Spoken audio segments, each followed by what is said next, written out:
Meus amigos e amigas, bom dia para todos. Na verdade, perdoem o carinho dos amigos, mas nós viemos hoje para refletir um pouco sobre Jesus, sobre a dor, sobre as dificuldades, sobre as perdas. E para isso é preciso contar uma história. Era uma sexta-feira particularmente dolorosa para um coração. Enquanto os homens se envolviam nas questões políticas, que nunca se esgotam, desde que o mundo é mundo, enquanto disputavam posição, destaque, na luta da vaidade, do orgulho, da ilusão do mundo, enquanto os religiosos se apegavam a templos de pedra, hierarquias, rituais, regras de proceder,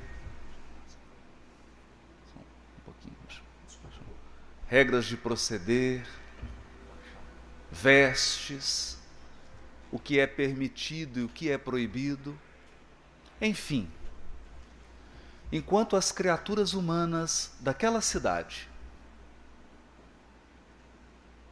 mergulhavam na vida física e nas ilusões que a vida física proporciona, um coração chamava a atenção naquela tarde. Era um coração de mulher. Um coração de mãe. Ela caminhava por aquelas ruas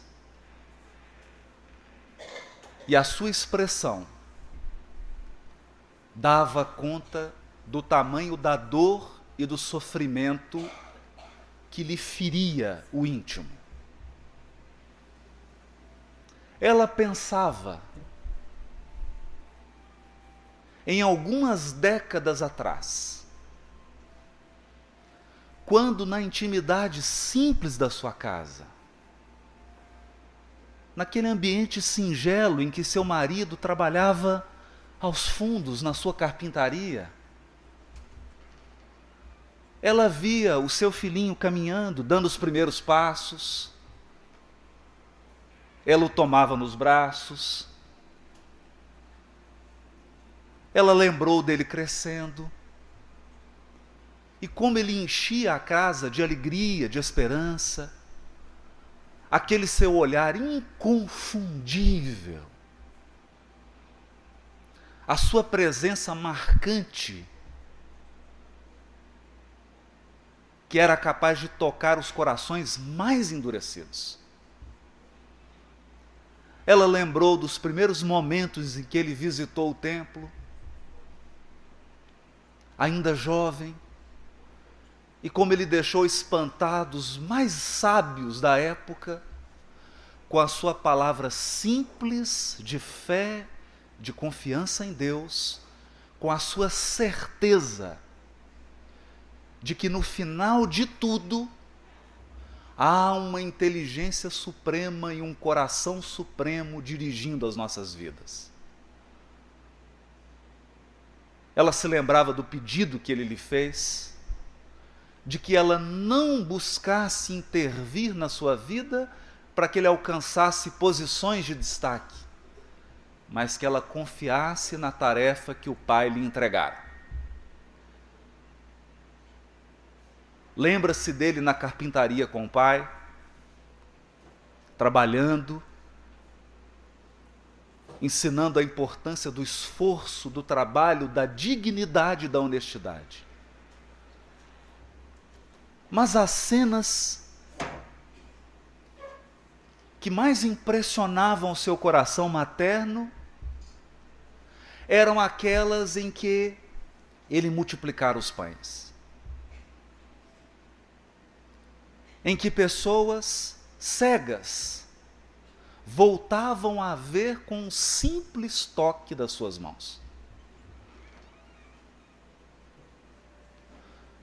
Pessoas leprosas que já não tinham membros, e bastava um toque seu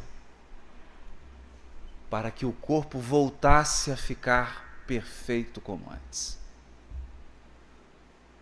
E quem não se lembrava do episódio mais dramático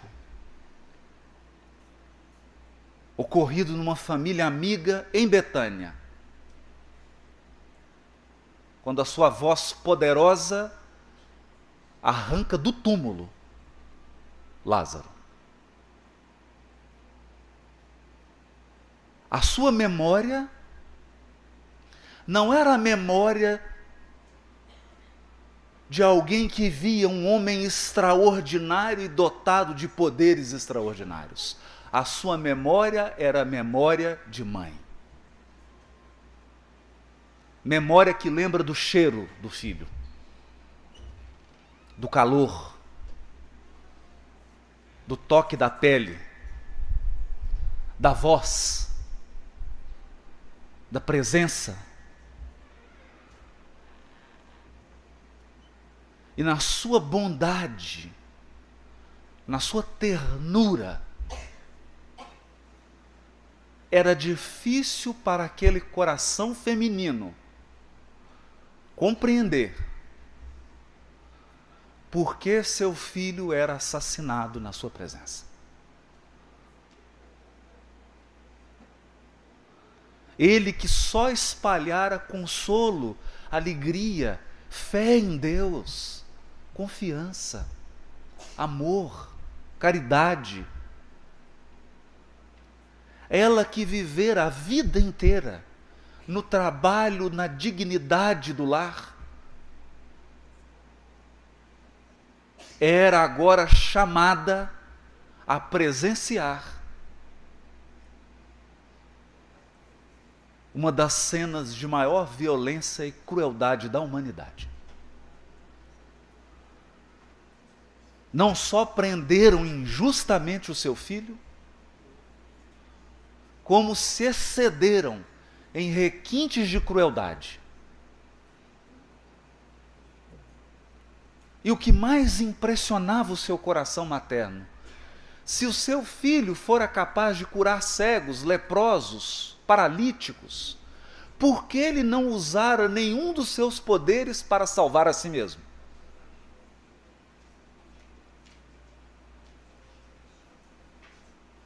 No momento da sua prisão, seu filho silencia e aceita toda a violência, qual se ele fosse um rio que recebesse pedradas e lodo e dissolvesse toda a maldade sem nenhuma reação. A cena era de tão perplexidade que alguns chegaram a insultar e a usar da ironia. Não és o salvador do mundo? Por que você não salva a você mesmo?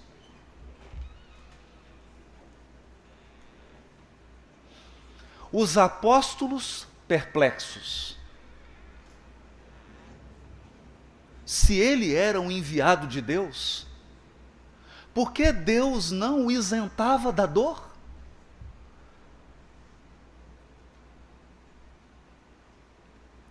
Por que Deus permitia aquela injustiça?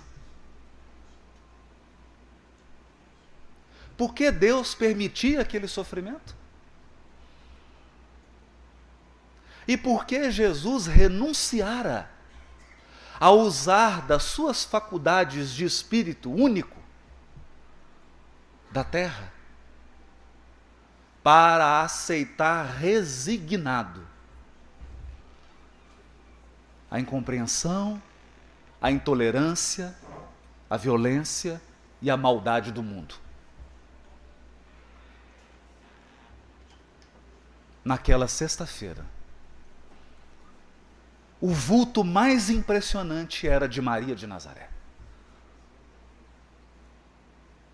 A mãe que tinha certeza absoluta da pureza do seu filho e da suprema injustiça que ele vivia.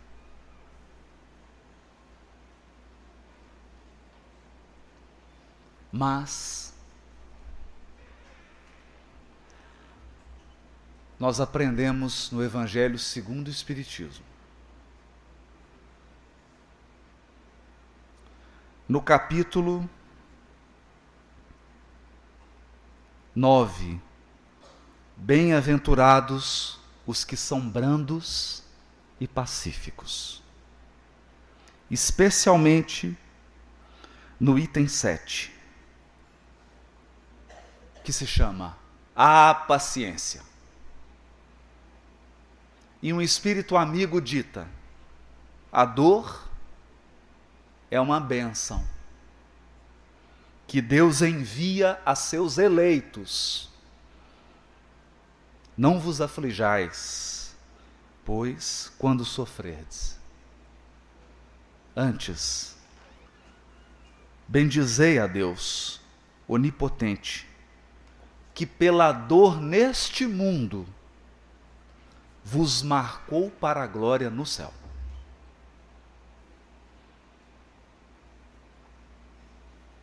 Não fora em vão que o Cristo escolhera aquele coração de mãe que era uma rocha de resistência. Uma rocha de resignação. Uma fortaleza de paciência. E Maria suportou seu filho ser arrancado dos seus braços. Logo ela, que era viúva, pois casara-se muito nova com José, que já era um homem de idade.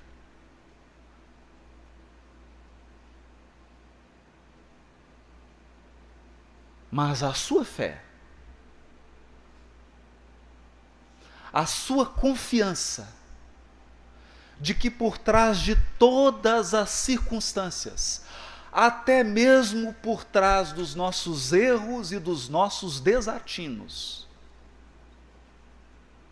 há uma inteligência suprema e uma misericórdia guiando os nossos destinos. Entender? Quem poderia entender? Quem seria capaz de entender o que se passava? As razões? Por quê? Por quê? Maria não se entregou aos tormentos dos porquês. Algumas coisas desta vida não serão entendidas nessa vida. Ela sabia disso. Algumas experiências são tão dolorosas, são carregadas de tanta maldade, de tanta injustiça, que nós somente compreenderemos numa outra oportunidade que falaremos em breve. Ela renunciara a tentar entender o planejamento de Deus para a sua vida. Ela simplesmente aceitou. Resignou-se.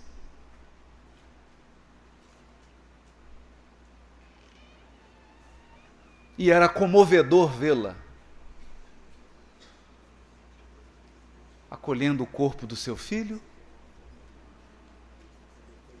preparando-se para o enterro, derramando todo o seu amor e toda a sua dedicação. Mas não foi em vão. A derradeira lição do Evangelho, a derradeira lição que há mais de 1700 anos os religiosos escondem da humanidade. Porque em sua maioria, com raras exceções, as religiões do mundo continuam em busca de dinheiro, poder, posição e dogmas. Mas não preparam os corações para os sofrimentos da vida.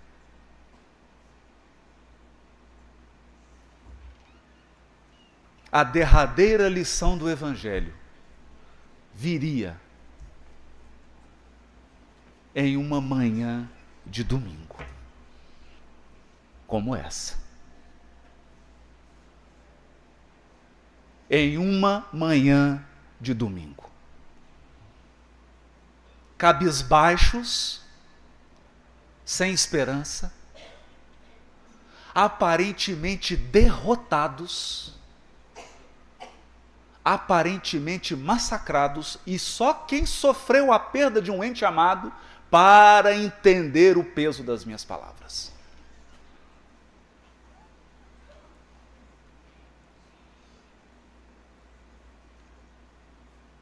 É um coração feminino quem vai ao túmulo levar flores, chorar,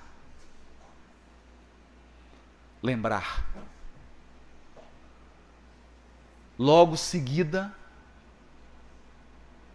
pela mãe, pelo modelo de mãe. E naquela manhã, a lição derradeira de Jesus para o mundo era a lição da imortalidade da alma. Voltava o Cristo do túmulo, sem cicatrizes, sem lágrimas, sorridente, vitorioso, verdadeiramente vitorioso, cumprindo a sua profecia. Tem de bom ânimo, eu venci o mundo.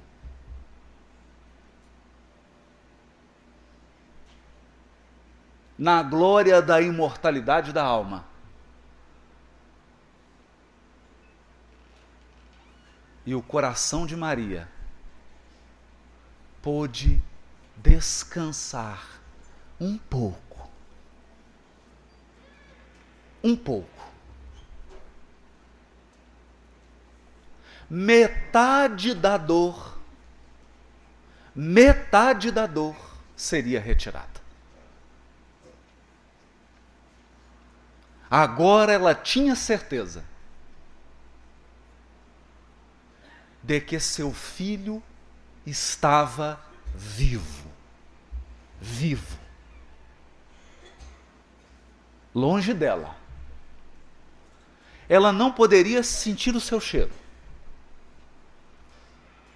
Não poderia tocar nele. Não poderia envolvê-lo nos seus braços de mãe. Não poderia acariciar os seus cabelos. Não poderia ouvir a sua voz.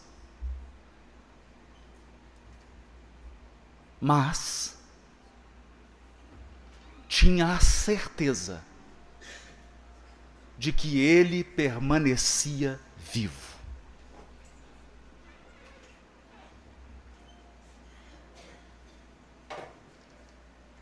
Carregando a dor da saudade, carregando a dor da separação, carregando a dor da viagem,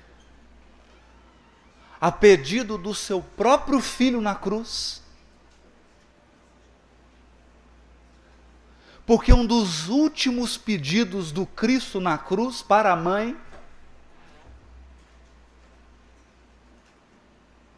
é: não deixe a dor te derrotar.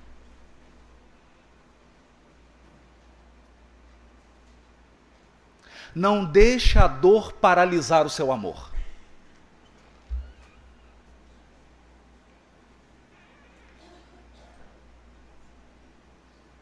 Deixa o seu amor fluir por outros canais, Porque o amor, quanto mais se divide, mais se multiplica.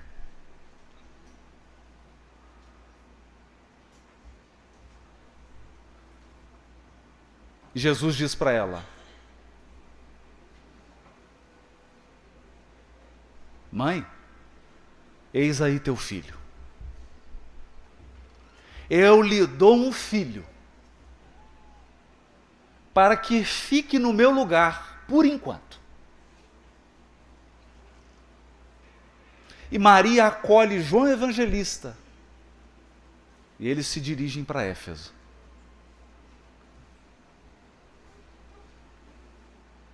Todos descobrem que a mãezinha de Jesus morava em uma pequena casinha, no alto de um monte, nas proximidades da cidade de Éfeso. E durante o dia, jornadeiros e peregrinos de todos os lugares iam naquela casinha para ouvir a palavra de consolo de uma mãe especial.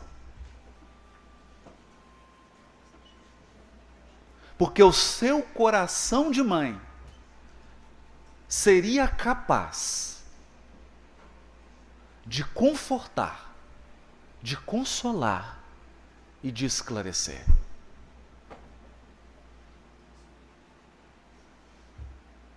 Com o seu espírito amadurecido na dor e na saudade,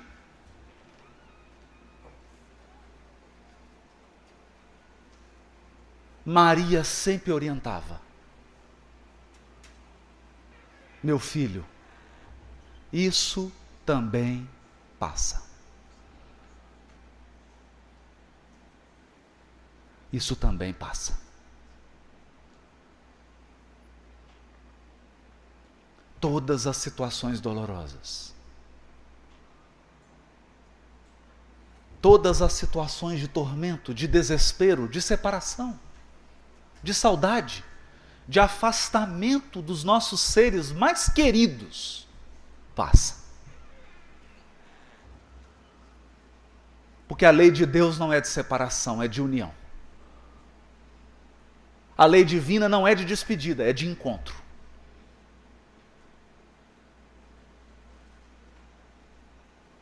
Mas falava Maria com base na fé, porque ela estava separada do seu filho. Ela tinha certeza de que ele vivia. E muitas vezes ele aparecia para os apóstolos, ele conversava com todos. Que ele estava vivo, ela tinha certeza. O que doía era a saudade.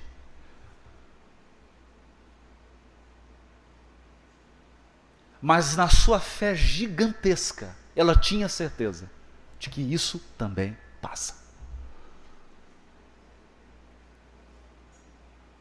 Isso também passa. E aguardava o momento do reencontro definitivo.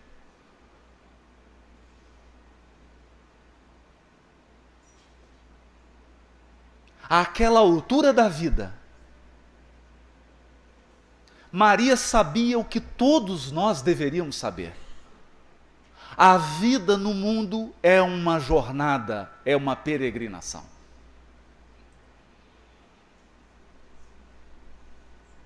O desafio é que não é uma viagem breve para muitos. Para alguns, sim.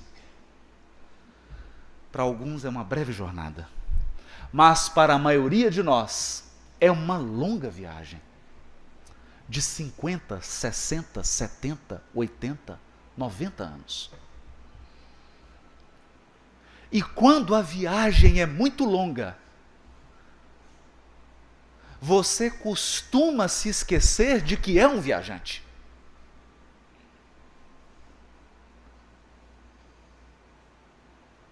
E nós temos a impressão, alguns de nós aqui têm a certeza de que pertence a esse mundo. de que essa é a vida definitiva e derradeira, de que essa é a única vida.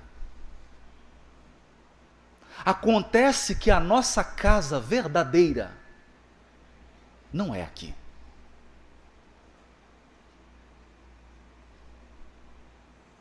Nós saímos num grupo de viagem. No nosso grupo estavam nosso pai, nossa mãezinha, aqueles que seriam nossos filhos, nossos netos, nossos irmãos, nossas irmãs, nossos parentes queridos, nossos amigos queridos, que às vezes são mais íntimos e mais amados por nós do que os nossos próprios parentes sanguíneos, porque são a nossa família espiritual. Nós saímos numa grande excursão, mas alguns chegaram antes, outros um pouquinho depois.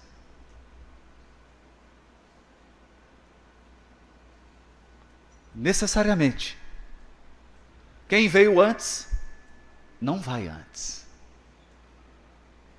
Não é assim a viagem. Às vezes, quem veio antes é o último a ir embora.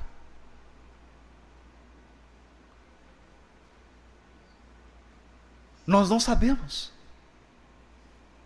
Enquanto aqui estamos em viagem, qual do nosso grupo voltará para casa antes de nós?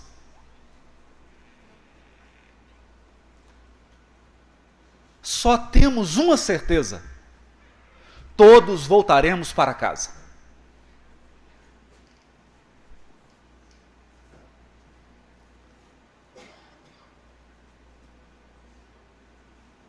Porque a casa é nosso lugar. Não é a viagem. Mas a viagem do mundo é uma viagem tão encantadora que nós nos distraímos no caminho e começamos a acreditar que somos habitantes. Começamos a acreditar que vamos ficar para sempre aqui. Que os nossos seres queridos estarão sempre ao nosso lado aqui. Não é assim. Não é assim em nenhuma viagem. É da natureza da viagem que tudo seja provisório.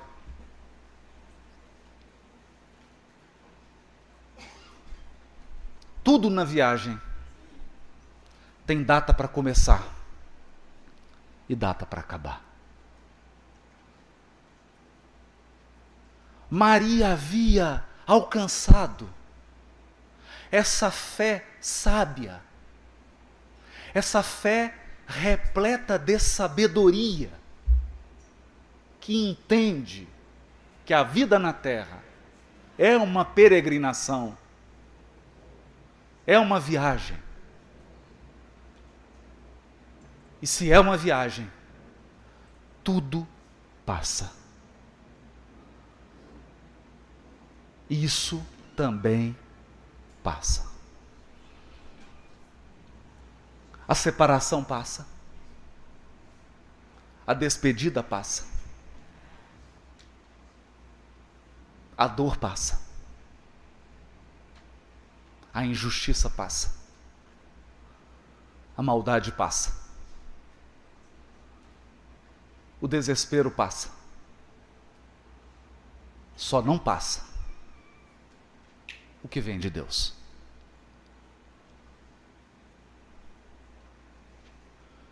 E com base na sua experiência pessoal, porque o evangelho verdadeiro não é evangelho de rituais. O verdadeiro evangelho não é evangelho de templos de pedra, nem de sacerdotes, nem de pregadores. O verdadeiro evangelho é evangelho de vida, de dor, de lágrima, de alegria, de sorriso, de abraço, de amor, de fraternidade, de compaixão, de caridade.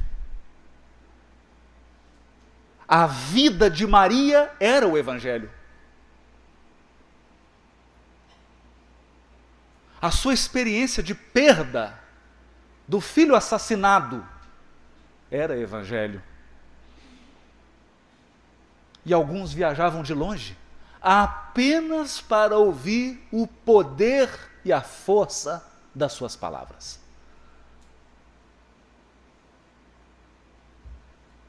Palavras quentes de quem já chorou.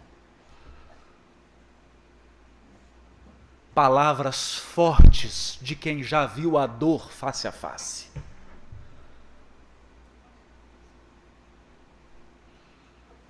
Palavras fervorosas de quem aprendeu a entregar a vida a Deus, sem perder o senso da responsabilidade, sem deixar de cumprir o que lhe compete, o que lhe cabe, mas sabendo que por mais façamos, nunca é suficiente, se Deus não complementar. No fundo, é o auxílio de Deus que resolve em definitivo tudo na nossa vida. Os anos se passaram.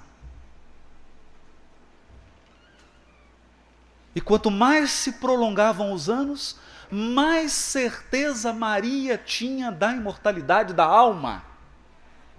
Mais prova ela tinha de que a morte é apenas morte do corpo. Nós somos filhos de um Deus vivo e vamos viver para sempre. No entanto, quanto mais os anos passavam, mais a saudade aumentava.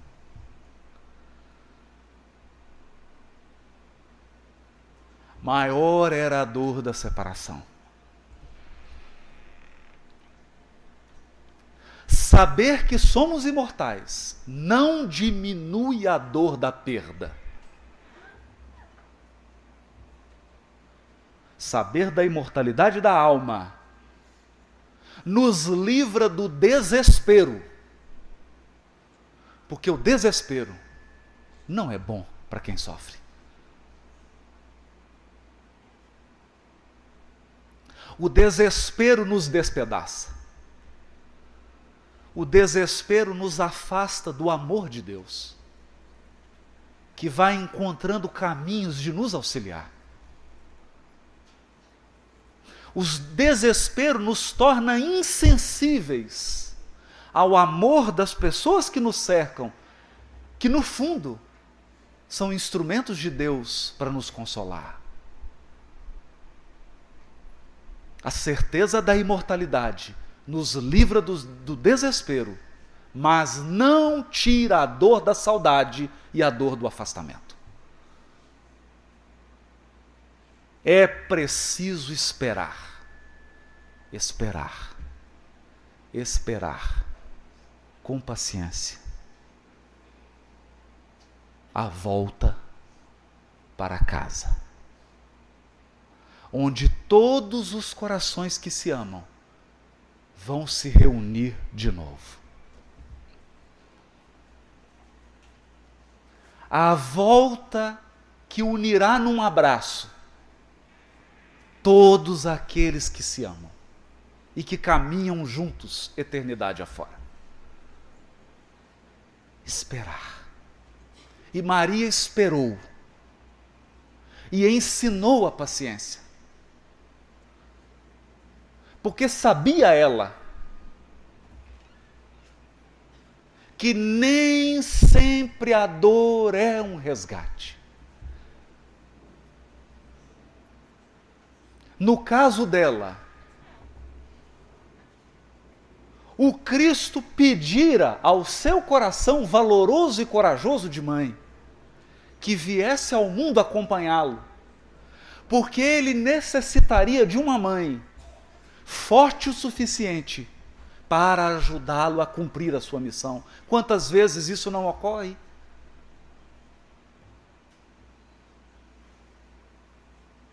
Nesse momento em que nos reunimos aqui, muitos espíritos se preparam para voltar à Terra.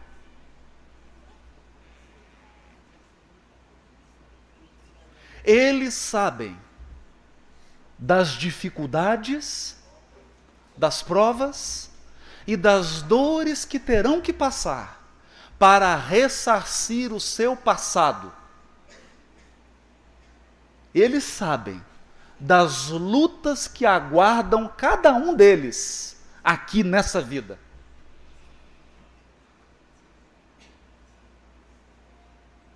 Sabem, alguns, que terão uma morte violenta, que terão uma vida de dificuldade financeira, que terão uma vida de dificuldade afetiva.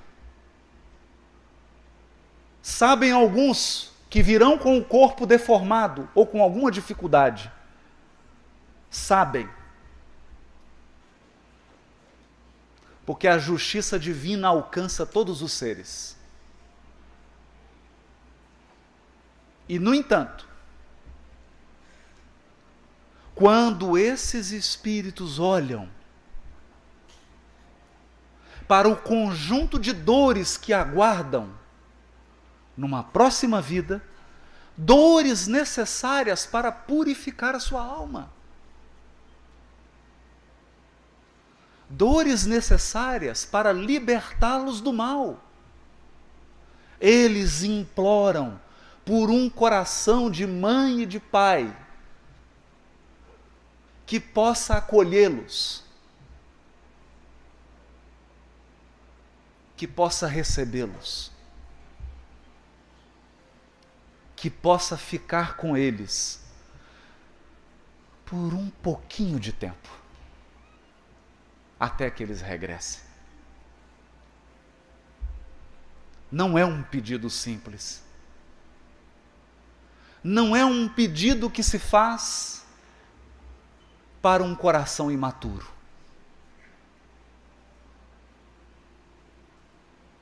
Algumas mães, alguns pais, alguns avós, algumas avós, alguns tios, algumas tias, alguns parentes, algumas pessoas queridas, são escolhidas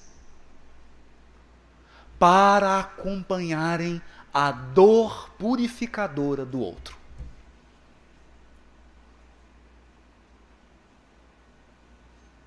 Eles virão antes, receberão esses espíritos, pelo amor que têm no coração, irão aproveitar todas as horas em que estarão juntos, nos momentos de alegria e de desafio. Mas eles sabem por que vieram. Maria sabia. Ela sabia. Ela sabia que viera para sustentar o Cristo no momento da cruz. Embora ele não necessitasse de nenhuma dor, de nenhuma purificação, porque já era puro, fazia parte da sua missão de transformação do mundo encarar a cruz da injustiça, do assassinato, do sofrimento, da dor, para que o sol do Evangelho brilhasse nos corações. E ela aceitou. Pode ser o seu caso.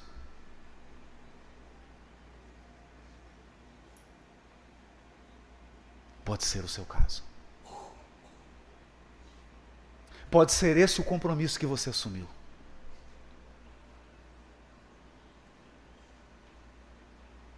É difícil sofrer sem ter alguém ao lado. É difícil passar por uma prova, às vezes, tão rude, sem um coração que nos ama, corajoso, valoroso, que fique ao nosso lado e que sofra também as consequências da saudade e da separação. Por amor. Por amor.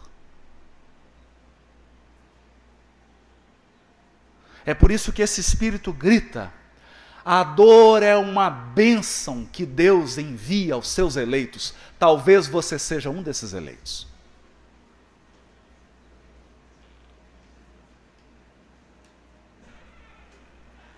Talvez você tenha sido escolhido para estar ao lado do seu ente querido que já desencarnou e que está vivo. Talvez não possa se comunicar hoje, mas está vivo. E contou com a sua coragem, com a sua fé, com a sua fortaleza, com a sua resistência, para passar pelo que era necessário passar.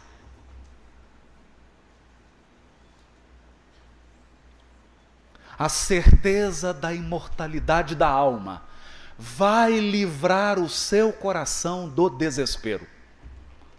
Você vai erguer a sua fronte.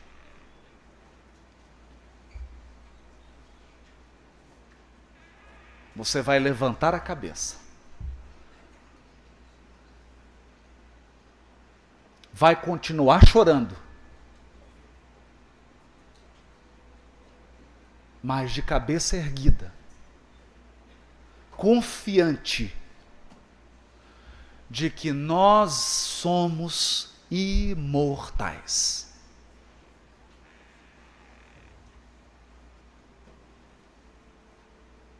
Uma saudade enorme vai crescer no seu peito.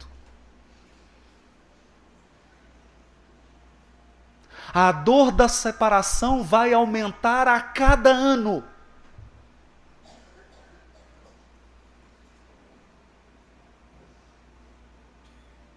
Até que um dia, Maria, já velhinha,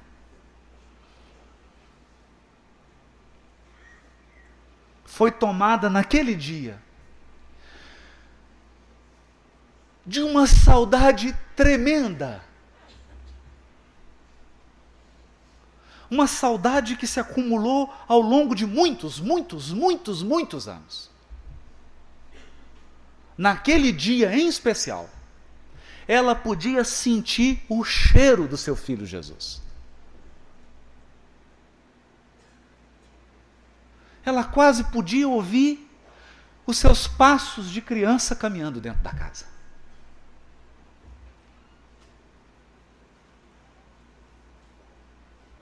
A saudade era tão real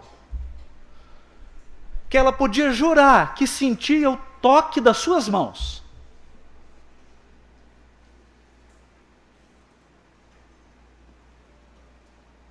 Mas havia uma fila enorme de sofredores.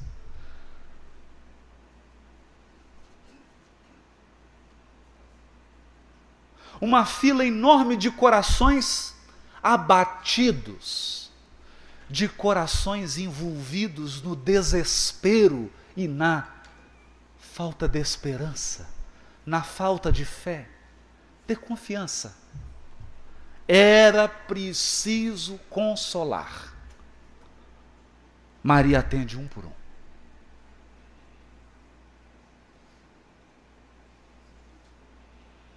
Quando ela se deu conta, quando ela atendeu o penúltimo da fila, já era noite.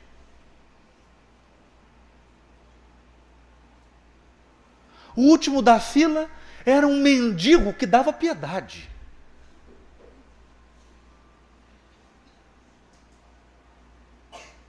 parecia um sofredor, vindo de lutas imensas.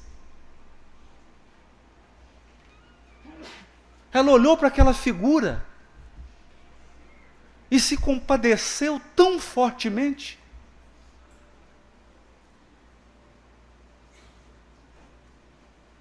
Ele dava a impressão de um andarilho que passara por tormentos de dor.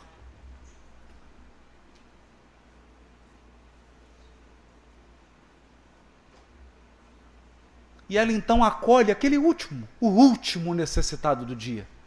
Ela que escondia sua saudade, sua dor, que aprendera a conviver com a dor e com a saudade, sem se entregar ao desespero. Recebe o peregrino. Mas quando ela toca nas suas mãos, ele tira o pano que cobria a cabeça. Era seu filho.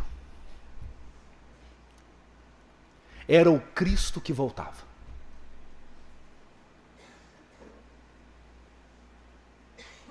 Um misto de emoções fortes e intensas toma conta do seu coração de mãe. Seu primeiro impulso era ajoelhar.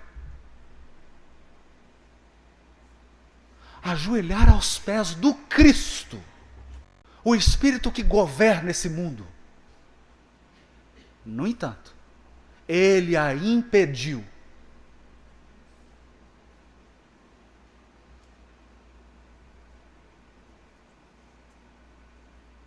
Ele, o Cristo, se ajoelha aos pés dela.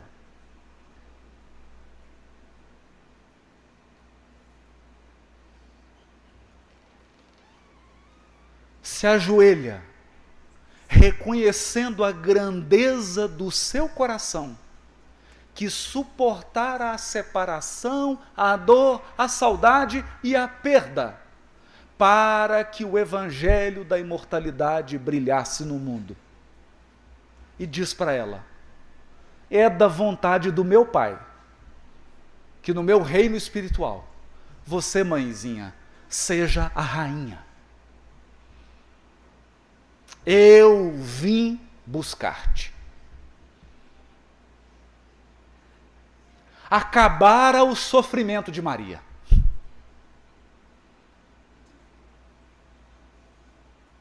Agora, ela não só tinha certeza da imortalidade, isso ela já tinha. Agora, ela podia de novo abraçar seu filho, tocar suas mãos, sentir o calor da sua voz, seu aroma suave. Ela adormece. Adormece e é cercada por entidades angélicas que vinham reverenciar o coração amoroso que não se entregou ao desespero. Uma das entidades angélicas pergunta para ela: mãezinha, porque a essa altura Maria se tornou o símbolo do coração materno. O que queres? Diga. Diga o que você deseja. E ela poderia: eu quero agora a beleza da vida imortal daqueles que venceram as lutas e os sofrimentos desse mundo. As recompensas das almas iluminadas. Não. Maria, quase que constrangida, disse: eu estou ciente de que hoje Alguns cristãos serão assassinados no circo. E eu queria ir até eles, para transmitir a eles uma palavra de conforto. Eu quero dizer a eles que isso também passa. Bastou ela desejar, e aquele cortejo celeste foi enviado a um cárcere úmido, escuro.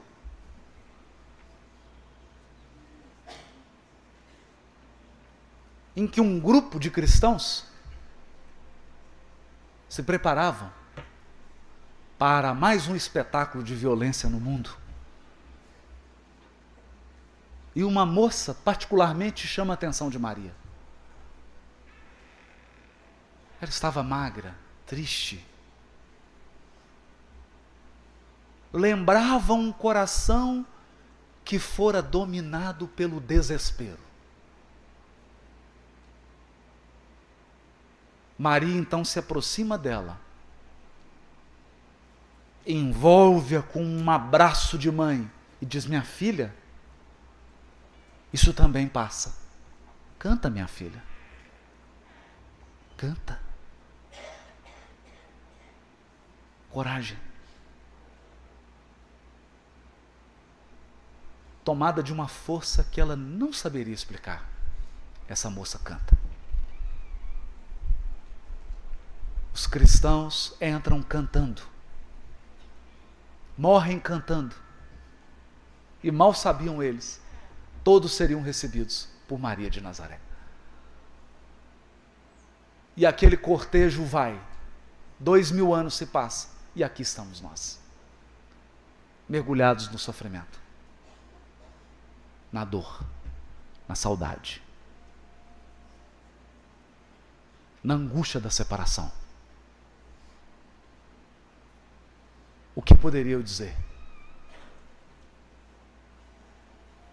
A certeza da imortalidade vai livrar seu coração do desespero.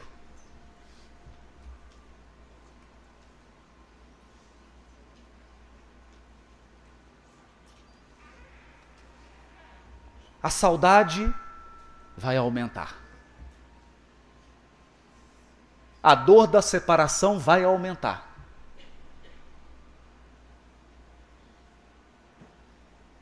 Espera com paciência o dia determinado por Deus, em que nós voltaremos ao nosso verdadeiro lar, a nossa verdadeira pátria, o mundo espiritual. E lá, aí sim, as suas dores serão aliviadas, porque você se reunirá mais uma vez aos corações que te amam e que você ama.